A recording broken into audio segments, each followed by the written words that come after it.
coming. Are we going to make America great again tomorrow? Are we going to get the government working for the people rather than ruling over the people tomorrow? Are we going to protect the First and Second Amendment, freedom of religion, freedom for the right to keep and bear arms tomorrow? Well, you know, over the weekend, we saw another case where the government was not working for the people. Somehow the FBI could go through 650,000 emails in 9 days and reach a conclusion, but it takes months and sometimes years for the government to approve benefits for a deserving veteran because the VA stumbles over its shoelaces when a veteran comes on in asking for what he is entitled to. Are we going to change that tomorrow? Okay, well, you know, I want to remind all of you what that sage of American culture, Yogi Berra, once said. He said, it ain't over till it's over. It's over. Yep. Folks, it ain't over yet.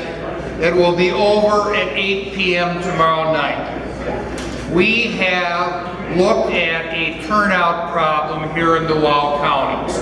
Early polls indicated that as low as 77% of registered voters in the WOW counties were planning on turning out to vote. And that was a Marquette Law School poll that was out in the field about a month ago. We've kind of had the pedal to the metal. And the last Marquette Law School poll that came out last week showed that that number is up to 89%. So, all those doors that you have done, all those phone calls that you have made are working. But in order to re-elect Ron Johnson and to carry this state for the Republican nominee for president, we've got to boost that another 4 or 5 points. Because the turnout in the WOW counties when Scott Walker and Becky Clayfish were elected 3 times in 4 years was about 93%. So that means we can't let up. We've got to be on the phone. We've got to go do the doors.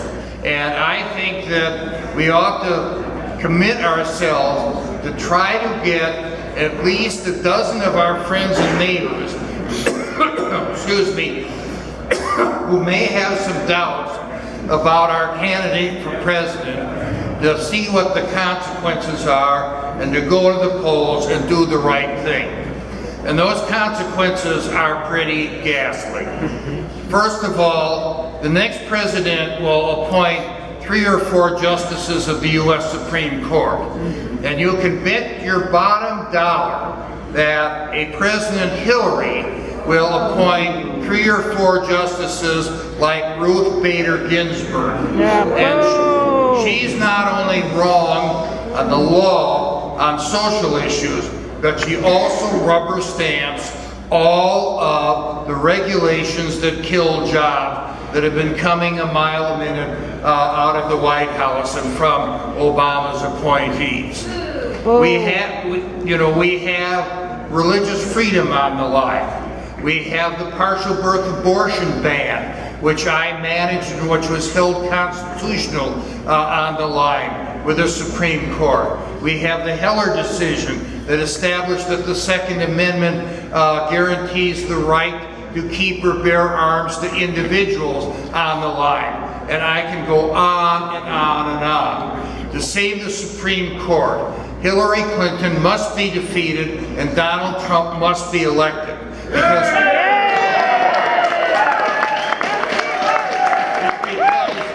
Donald Trump has already released a list of names of judges and lawyers that he will consider for appointment should he be elected.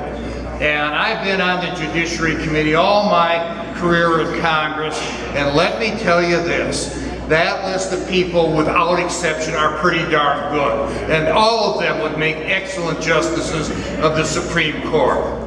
The final thing on the court I want you all to think about is that this election, as far as the Supreme Court is concerned, is not just for the next 4 years. It's for the next generation. Because you know that Hillary would appoint young, ultra-liberal, ultra-leftist judges who will be there for 20 or 30 years. And I don't think that's the legacy that we want to give to our children and grandchildren.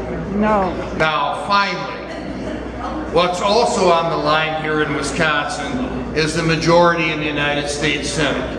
Let me tell you this, that if Ron Johnson is reelected here, Republicans will retain the majority in the United States Senate and will be able to pass good things rather than to be put in opposition to try to kill bad things. Ron Johnson has been an excellent senator. Russ Feingold, during his 18 years in the Senate, has been one of the most self-serving people that I have ever served with in the Congress of the United States. We cannot send Russ Feingold back because he will work for himself and his ultra-leftist special interest groups rather than the people of this state. Now, it's my honor to introduce to you the best Lieutenant Governor of the United States of America, Lieutenant Governor Rebecca Layfield.